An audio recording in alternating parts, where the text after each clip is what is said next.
Morning everyone. সকাল সকাল উঠে একটু ছাতু খেলাম, তারপর দেখলাম নাইকা থেকে একটা পার্সেল এসছে। মোস্ট প্রবাবলি আগের দিন যেটা আমি অর্ডার করেছিলাম সেটাই, আর বক্সটা অনেকটা হালকা ছিল, তাই ওপেন করার সময় বুঝতে পারছিলাম যে সেটাই হবে।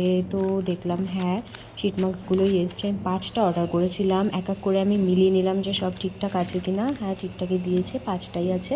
দেন আমি ডেটগুলো মিলিয়ে নিচ্ছিলাম। এখানে কিন্তু প্রসেসগুলো ভালোভাবে লেখা আছে, এটা খুব কিউট ছিল দেখতে। দেন ব্রেকফাস্টে পরোটা আর তরকারি খেলাম, তারপর একটা ইনভিটেশন ছিল, সেই জন্য বেরিয়েছিলাম। আর আজকের আকাশটা কত সুন্দর ছিল, যেটা আমি ক্যাপচার না করে পারলাম না। দেন সন্ধেবেলায় এসে একটু মশলা মুড়ি খেলাম।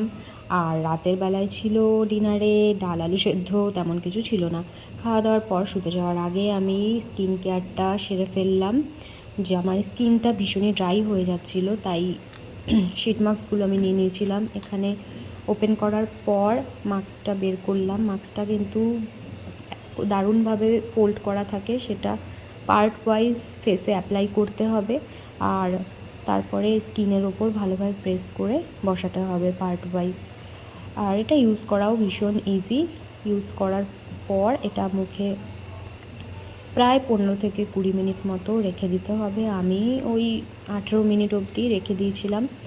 আর এই যে এটার পেছনে কিন্তু প্রসেসটা তোমরা পড়ে নিতে পারো অ্যাপ্লাই করার আগে, ভালোভাবে সব লেখা আছে। এটা ছিল ওয়াটারমেলন একটা ফ্লেভার, দারুণ ছিল। আর দেখতে পাচ্ছ যে এটা তোলার পরে কত সুন্দর ফেসটা হাইড্রেট লাগে দেখতে। আর আমি আমার ডেইলি নাইট ক্রিমটা ইউজ করে নেব এরপরে, এর ওপর, যাতে আরও বেশি হাইড্রেটেড থাকে হোল নাইট। সো একটু মাসাজ করে নেব জেন্টলি। দেখতে পাচ্ছ যে একটা ইনস্ট্যান্ট গ্লো কিন্তু ফেসে আসে। তো চলো আজকে এইটুকুই, টাটা অ্যান্ড গুড নাইট সবাইকে।